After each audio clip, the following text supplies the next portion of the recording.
Imagine 194 soldiers trapped behind enemy lines. No way out, no way in. The forest around them is closing in and the enemy is everywhere. No radio, no backup, no escape. Just the sound of artillery, the smell of smoke, and the crushing weight of knowing that help is not coming. These men, American soldiers fighting in the forests of France during the bloodiest conflict the world had ever seen, were running out of time. Every minute that passed meant more casualties. Every hour without contact meant the outside world had no idea they were even alive. Only one message could save them.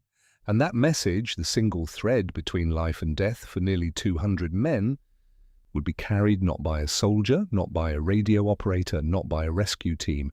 It would be carried by a pigeon. This is the true story of Cher Ami. The bird that did the impossible, the bird that flew through bullets, through blood, through sheer impossibility to deliver a message that stopped a massacre. And if you think you know how this story ends, you are wrong. To understand what Cher Ami did, you first have to understand the world she flew through. It is 1918. World War I has been raging for 4 brutal years. Across Europe, millions of soldiers are fighting and dying in trenches, dug into the mud, in forests torn apart by artillery, in fields that were once farmland and are now graveyards. The Western Front stretches for hundreds of miles, a scar carved across France and Belgium, where men from dozens of nations are locked in a war that seems like it will never end. Communication on the battlefield is a matter of life and death, and in 1918 it is also deeply unreliable. Telephone lines are cut by shellfire. Radio equipment is heavy, fragile, and often fails at the worst possible moments. Runners, soldiers sent on foot to carry messages, are killed before they reach their destination. In this chaos, armies on both sides turn to an ancient solution: carrier pigeons. These birds, trained to return to their home loft no matter where they are released, become some of the most critical communication tools of the entire war. They fly above the mud, above the wire, above the chaos. They carry tiny messages in small capsules attached to their legs, and sometimes they are the only thing standing between a unit of soldiers and complete annihilation. In October of 1918, a group of American soldiers from the 77th Infantry Division advances deep into the Argonne forest in northeastern France. Their mission is to push forward, to break through German lines, to help bring the war to an end. But something goes terribly wrong. The units on their left flank and their right flank fail to advance. The American soldiers push too far forward, and suddenly they find themselves completely surrounded, cut off from the rest of the Allied forces, surrounded on all sides by German troops. No supply lines, no reinforcements, no way to communicate with the outside world. They dig in, they hold their ground, and they wait. But waiting is not a strategy when you are outnumbered, outgunned, and running out of food, water, and ammunition. The men begin to call themselves the Lost Battalion, though they are not truly a single battalion, but a collection of units, roughly 550 men in total, trapped in a small depression in the forest floor.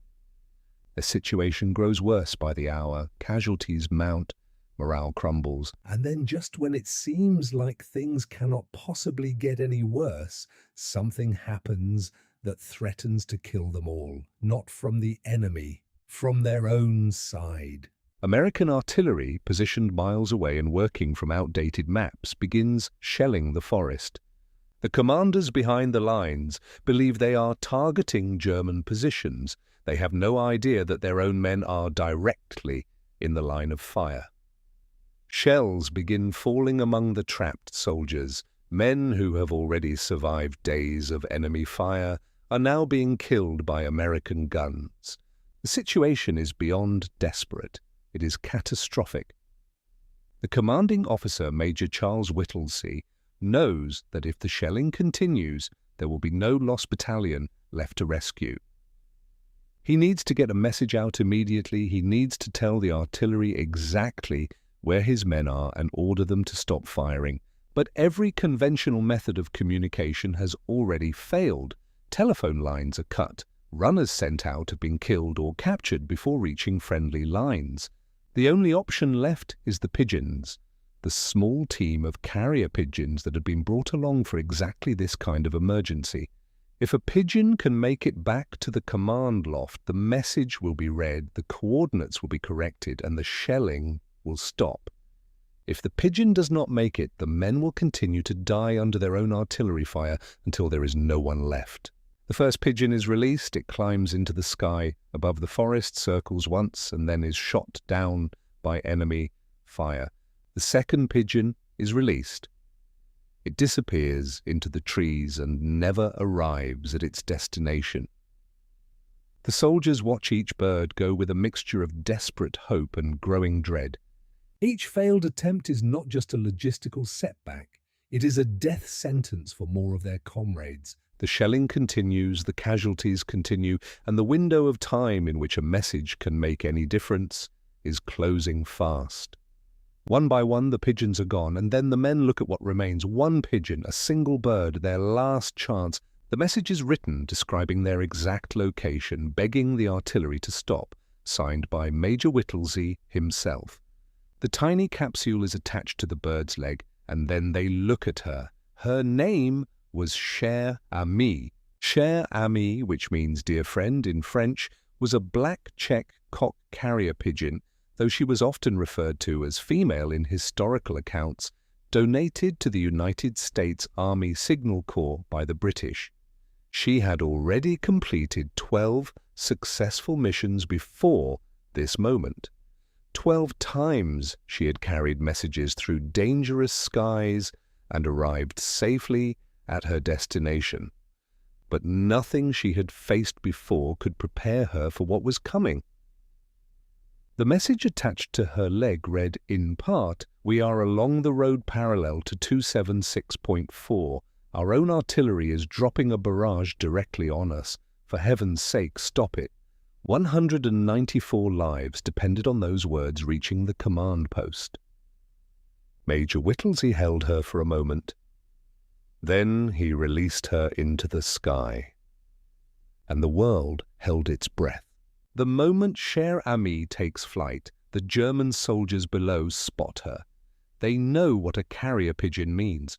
They know that if that bird reaches its destination, the battle shifts. Orders are shouted, rifles are raised, machine guns are turned toward the sky. Bullets tear through the air around her. She climbs higher, wings beating furiously, the tiny capsule swinging at her leg, and then she is hit. She falls. The soldiers watching from below feel their hearts stop. The mission is over. The last hope is gone.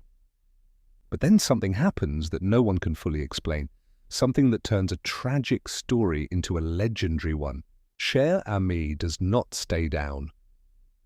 Somehow, through sheer biological determination, through something that science can measure but cannot fully explain, she rights herself and keeps flying. She has been shot through the breast. She has lost her right leg almost entirely, the leg to which the message capsule is attached, hanging by a single tendon. She is blind in one eye. She is losing blood with every beat of her wings, and she flies 25 miles, through enemy fire, through pain that would have stopped any creature with the capacity to understand it. She flies for approximately 25 minutes, covering the distance between the trapped soldiers and the command loft at Rampont. And when she arrives tumbling into the loft, barely alive, the soldiers there rush to her. They find the message capsule still attached to the shattered remains of her leg.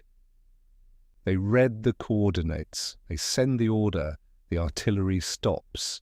The shelling ceases. The trapped soldiers, battered and exhausted and barely holding on, suddenly realize that the explosions from their own side have stopped. The message got through. Cher Ami made it. Rescue operations begin. Over the following days, the survivors of the lost battalion are brought out of the forest. 194 men who would have died under friendly fire are alive because a single bird refused to stop flying.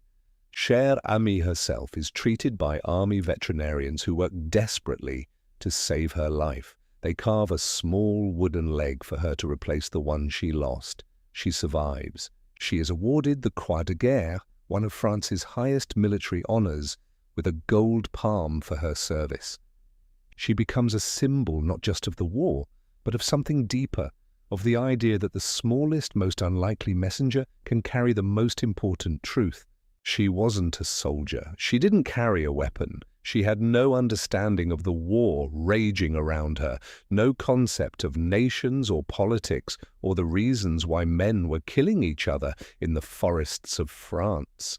She felt the wind and she flew toward home. That was all. And yet, in that simple act, in that blind, instinctive, unstoppable flight toward the place she knew, she changed the fate of 194 human beings. Cher Ami died on June 13, 1919, from the wounds she sustained during that final flight. Her body was preserved, and today she stands in the Smithsonian National Museum of American History in Washington, D.C., where millions of people have stood before her and tried to understand what she did. There are wars fought with weapons that cost millions of dollars. There are battles decided by generals with decades of training. And then there is this, a bird weighing less than a pound, flying through a storm of bullets with a message tied to what remained of her leg, refusing to fall. The pigeon that saved 194 soldiers. Cher Ami, dear friend,